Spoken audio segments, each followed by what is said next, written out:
Dun, dun, dun, dun, dun, dun, dun. Yes, Yeah. UFC 267 is a wrap, boys. And because it's at normal UK time, we're actually recording it straight after. We're recording this, giving you our feedback and reacting to all the fights immediately after the fights. We'll get this up ASAP. Fucking hell, what a card, man. Yeah, What a amazing. card, Amazing. geezer.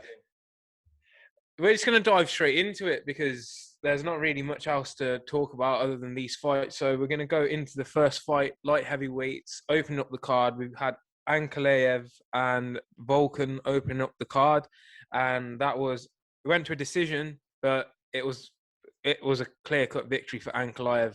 He's So better than him everywhere. Better than him striking. Better than him grappling. Faster, more yeah, powerful. Just a good win. A good win. So up, onwards and upwards. I think he was already ranked one above him, but yeah, I think they were like 6 and 7 or something. yeah. Like, yeah, so. Yeah, again, yeah, it's onwards and upwards. That's it, really. Onwards and But upwards. I'm just looking at the rankings now. You've got Reyes, Santos, Smith, Rakic. That Jiri guy, the one that lives in a forest. The weird Jiri one. was there. Jiri was there at the fight. We'll talk about that after the Okay. Yan fight anyway. But Yeah. he'll be fighting the winner of Yan and Glover. Okay. We'll talk about that later. But I think Any of those guys, really, innit? yeah, there's the good thing about the light heavyweights now is now that John Jones is fucked off, like anyone can get that belt. Anyone can get that belt. So now is the chance for them, man. Otherwise, that division was getting stale, basically. Yeah. What's now happened to Reyes? I ain't seen him since he got done over by Yan. He ain't no news, no nothing. Yeah, I don't really. To be fair, I'd say the light heavyweight's probably one of my least favorite divisions. Yeah, it's a bit dry. There's no personality there. Yeah, like it's a bit of a weird one. Most of them don't even speak English, so it's kind of hard to like get excited about it. Yeah. But we're gonna move on to the welterweights. We had Yo boy, the Leech, Liang Liang versus Hamzat the Wolf Chimaev. And fucking hell, there was a lot of questions about whether Hamzat was going to come back from COVID and pick up where he left off. And he literally picked up Lee and took him to where he left off. He picked him up. He's talking to Dana whilst he's carrying him across the cage. It's Khabib-esque. It's Khabib-esque. Bro, he's so dominating. He reminds me of Khabib more than Islam reminds me of Khabib. This guy, he didn't take a strike again in that fight. That's 2 strikes he's taken in 4 fights. Yeah, that is absolutely mental. He's so strong in those in the wrestling exchanges. He's so strong. But I mean, you text me straight away saying, "I reckon we'll have Usman." For me, I don't. For me, I don't think Usman's a different wrestler, man.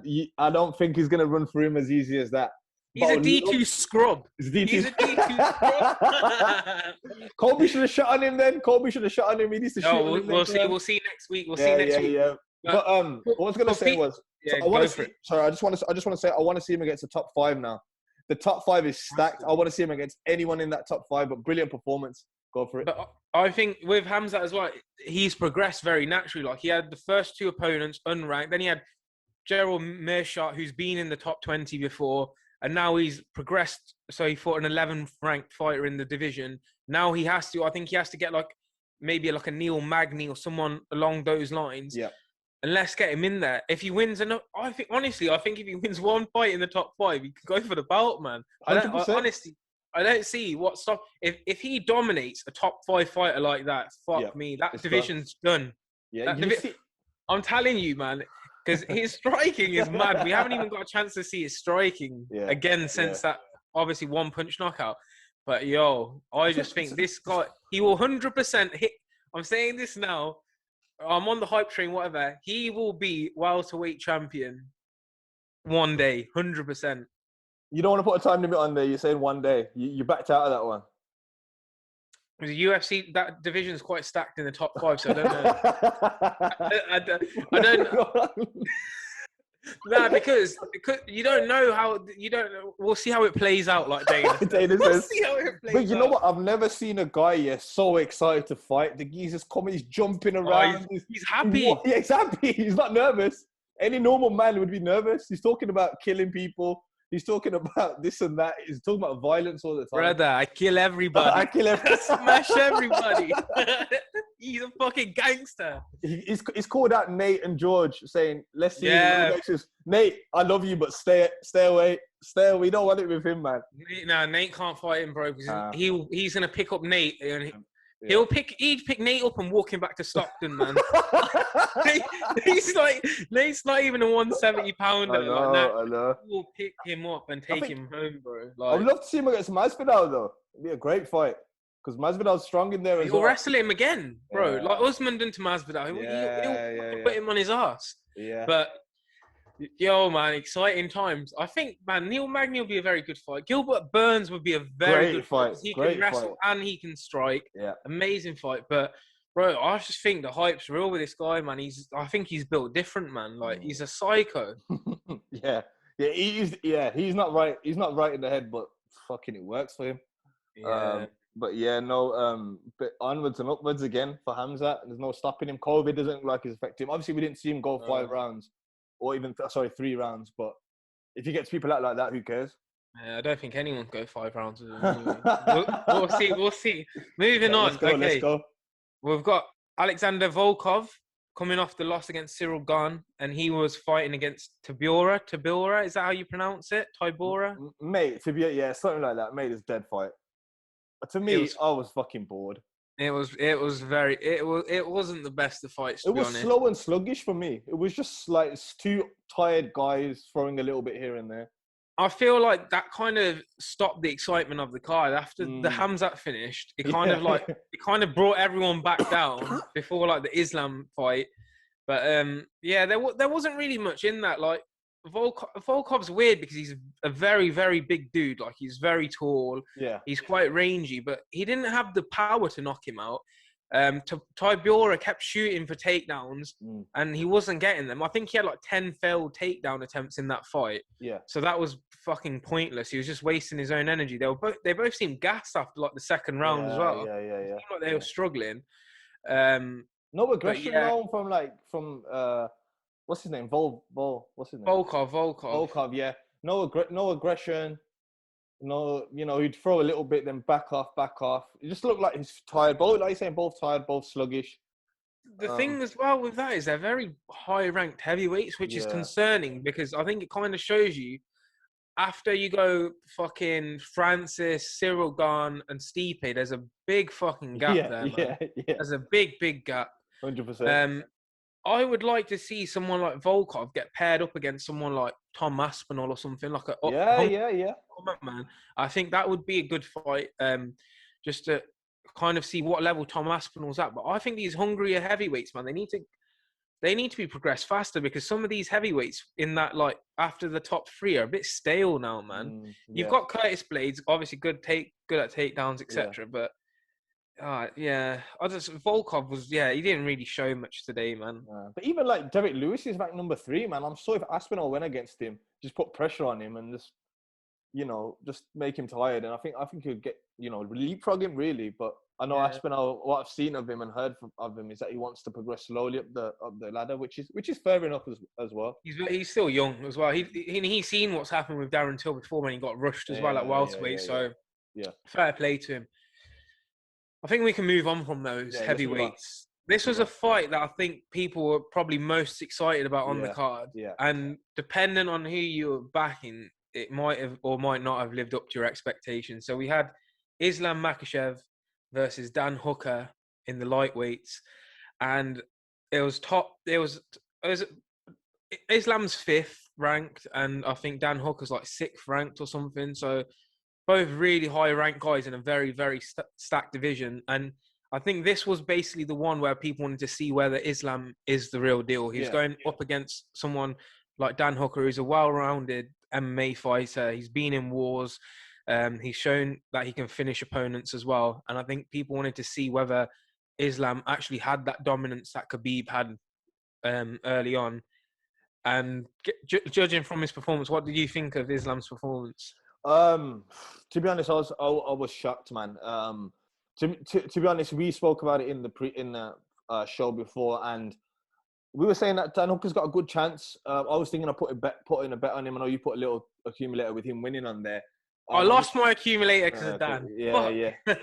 But this is the thing that, like, his takedown defense is good. City Kickboxing talk about how they talk about takedown defense, but it was just easy for Islam. And I think the problem that I had with Islam was like, he's taken 3, like, against Judo, but it took him like 2.5 rounds to get him out of there, and he wasn't even ranked. So, but I feel like he kind of fights at what the competition, like, do you know what I'm trying to say? He fights at the level of his competition. Yeah, I get you. Yeah. So I think that's what it is with him, because to get Dan Hooker out there first round, that's big. The light heavyweight division is stacked at the top. There's a few people waiting to get title shots. Do you reckon he gets a leapfrog with that performance? Lightweight division. Lightweight division. It's a freaking tough one, because I think if Gaethje gets through Chandler, then I think Gaethje does deserve a shot at the winner of Poirier versus Oliveira, just because Gaethje did have to fight Khabib, and then obviously Khabib retired. So I think he got a bit screwed over in that as well. But that division, it's the best division. It's been the best division in the UFC for a very, very long time. Obviously, for Dan Hooker, he's going to have to dust himself off. It's a horrible position for Dan to be in, because obviously he's took this fight, which was an amazing opportunity. He's now stuck out in Abu Dhabi or America or whatever, can't get back home to New Zealand. I know the UFC like flying his family out, but it's not the same thing. Yeah. But he's just posted a story now, like having some beers, and he had that fucking song on in the background. Like, what is it? Oh, I'm going to embarrass myself singing on here. Like, hello, darkness, my old friend. that one.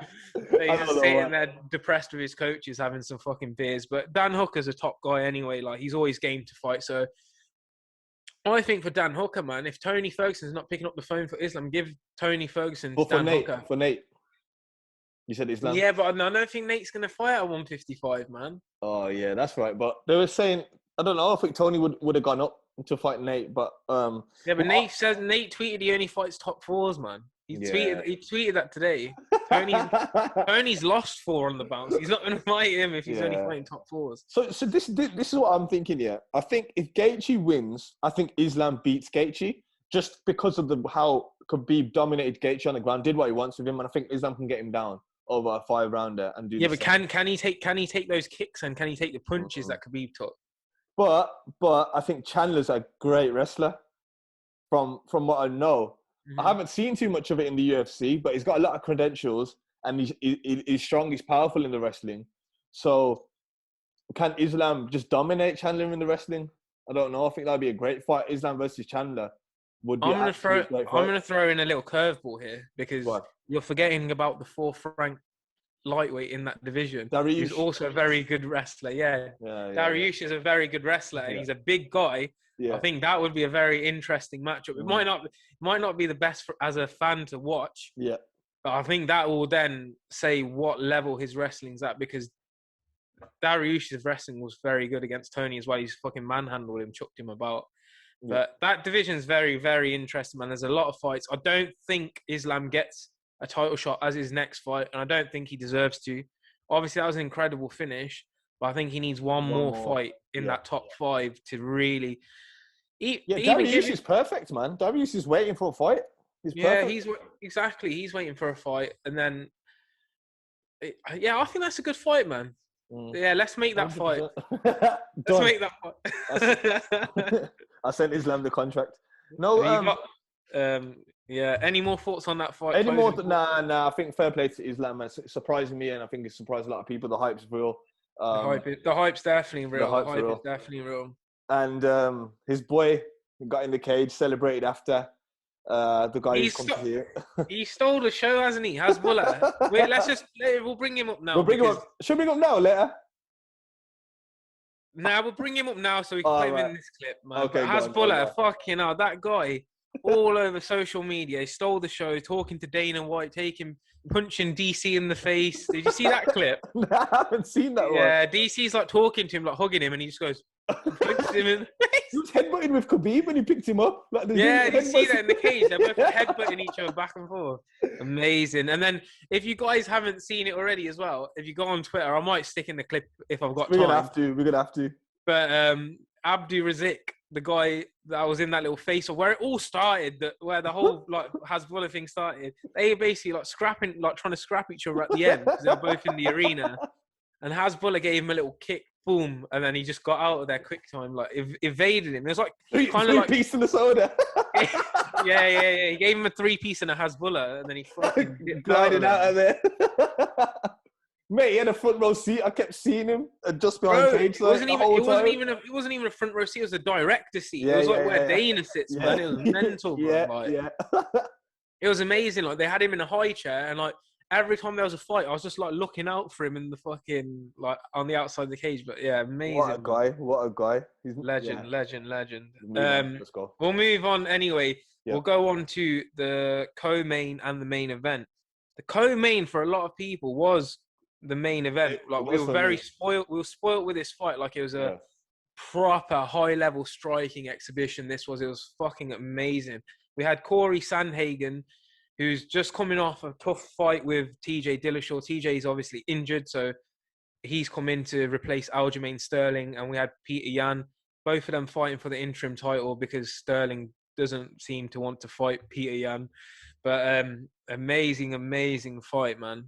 Went all 5 rounds. Peter Yan won on the cards, but like quite clearly. I think it was like 49-46 on all judges' scorecards. What did you think of that one? I just think Peter Yan's something special about him because I feel like he loses the first one always. Sterling looked like he's all over him. Sandhagen looked great in the first round. Then slowly as the rounds go, he gets stronger. They seem to fatigue.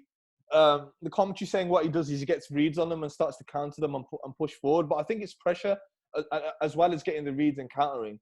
He gets hit, but he keeps coming forward. And for these guys that know his hand speed's quick, he's powerful. When he's constantly on you and he's getting these shots off, I think it's just gonna tire you out. But yeah, it's just amazing how he just gets so strong in those later rounds, and he just seems to give the first round like whatever, and then just come strong. So I mean, in that division, I think he's got it really. I don't see anyone beating him. Yeah, that fight for me is so strange watching it because you know what fight it really reminded me of? It reminded me of Cody versus Dominic Cruz. Really? In a weird way, because you know, in the early rounds, Corey's footwork, like his movement and stuff, how he was moving in and out, it was a bit like unorthodox and stuff. It was reminding me a bit of Dominic Cruz. But then in the later rounds, the way that Peter Yan came through it, his boxing was amazing. Like Cody, like completely negated it. And he was taking advantage of all those extra movements that Dominic Cruz was throwing. Yeah. And Cody was so sharp and he was like so accurate with his punches that he just negated that footwork. He was like, you move around all you want, but I'm going to land and I'm going to catch you. Yeah. And he was catching him with body kicks, like that's the best performance from Cody. Best performance from Cody that he's ever had. It was honestly like Peter Yan. That was a very, very, very good performance because I think if Cody turned up like that, other than maybe like Aljamain Sterling, he would have probably beat most people. If he fought like that against TJ, he would have probably beat him as well. He looked like he had learned a lot of lessons from that TJ fight. I think he will be a champion at that division. He's still quite young as well. So, but that division looks incredible at the minute. I'm just thinking. I just said that Peter Yan. I think no one's beating him. There's only one guy. I just realized he's out at the moment. TJ. I think if TJ is that kind of guy that can grind out a victory, TJ won't get tired. He won't get tired. I don't feel like he'll get tired or fatigued, and he's a dog in there, you know. Yeah, he won't get tired. The EPO helped massively with that. No, but I feel like TJ could also mix in maybe a bit of better wrestling. He'll mix in everything there. And TJ's hard to hit as well. I feel like he's the only guy that could really maybe beat him on a decision. Do you think TJ can take him down though? Because TJ's not a big 135er. Because he was ready to move down to 125. Yeah, I don't know, man. I just feel like but I feel like TJ's movement as well. He's quite evasive. So I don't know if he can get out of the way of Peter's punches, and sort of get on top. Like I don't know, man. I just feel like he's the only guy that brings something a little bit different in the division. But that's gonna happen next, isn't it? If you've got Rob Font in that division as well. Rob Font, Rob Font did great against Cody. I It's don't a know. fucking good. It's a good division, man. Yeah. It's a fucking very good division. But Do yeah, you reckon that Jan will probably get Fontaine next? No, sorry, he's gonna fight he needs to Sterling. get Sterling, man. Yeah, he needs to get Sterling. Bro, Also, fuck Sterling. Did you see the he's just. tweet? Yeah, I saw his tweet after. He's a fucking idiot. Like my two sons fighting. Like shut the Bro, fuck you up, man. basically lost against Jan. You talking Yeah. shit. You're literally talking shit, man. Come back and fight. Let's see you fight Yeah, then. he's just doing a fucking Dylan Dennis. He is online. He's just sitting there tweeting, Yeah. chatting shit whilst he's fucking injured. Like, no, Yeah, people don't even believe you're fucking injured, lad. yeah. Yeah. But yeah, no, great fight again. The first, like, it's such a high level technical striking battle. Had everything in there. But yeah, Peter Yan, he's got a big fan base, man. He was getting a big pop from the crowd. Yeah, mate. He Yeah. was getting a lot of cheers. And you know what? At this point, it went 8-0 for the Russians on the card as well, man. Like the Russians, they obviously had their like lucky leprechaun in Hasbullah on the side. They were clearing up today. Angry leprechaun. Bro, the Russians are built different. I'm telling you, man, they're built different, bro. From Dagestan to Siberia, they're animals, bro. They're animals, bro. Yeah. Okay. But yeah, fucking hell. We'll move on to the main event. This is a weird one because we weren't very excited for this on the little pre-show that we done. But fucking, it was a great fight, man. And I think obviously it surprised a lot of people. So Jan was coming in a massive favourite for this fight. You had Jan, who's 38 years old, just come off the win off Izzy, flying high at the minute, versus Glover Teixeira, who's 42 years old, been fighting for 20 years. And I think a lot of people are just happy for Glover to be fighting for the title again. Yeah.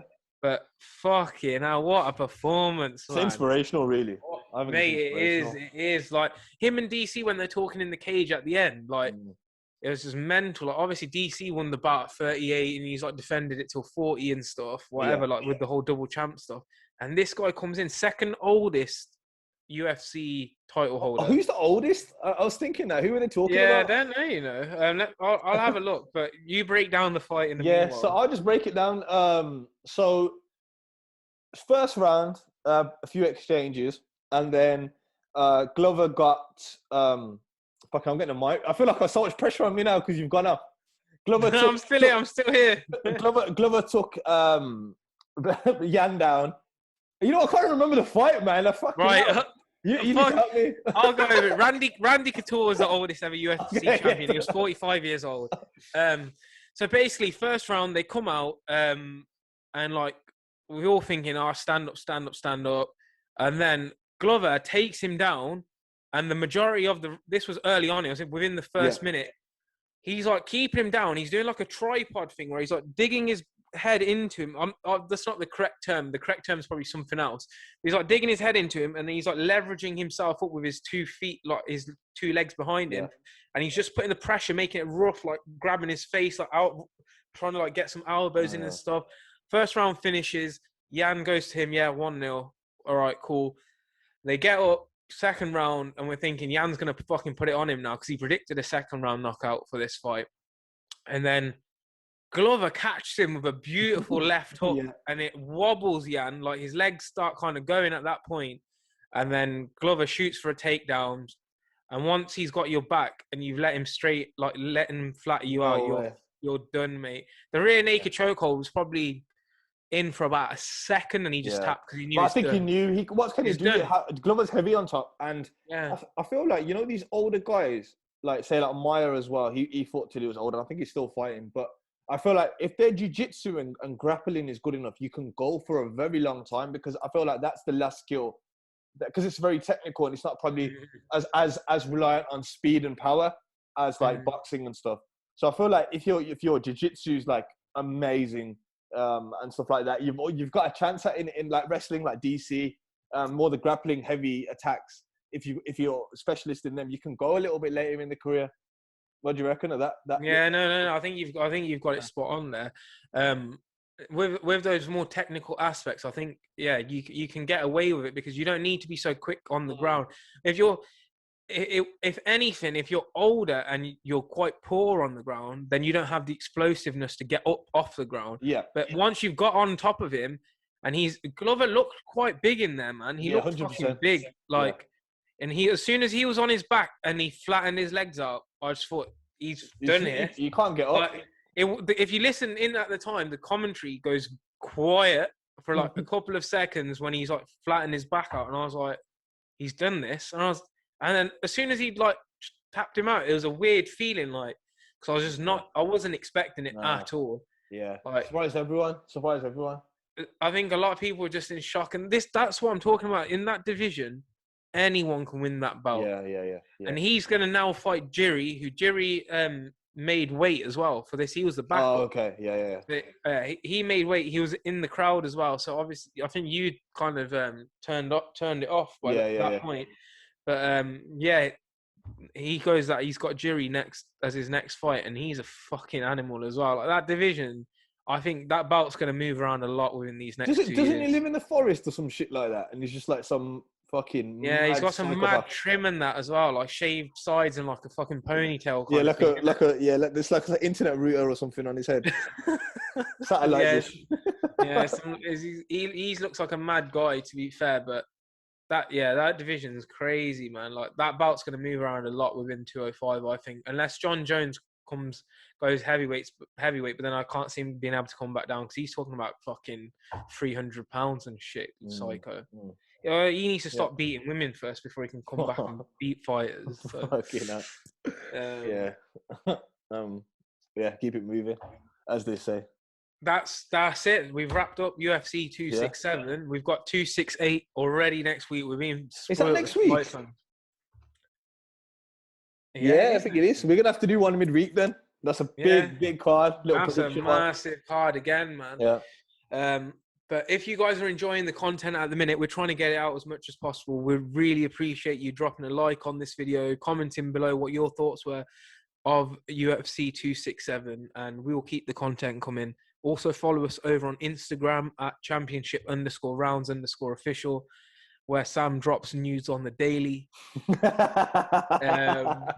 But yeah, that's it from us, guys. Good night. Peace.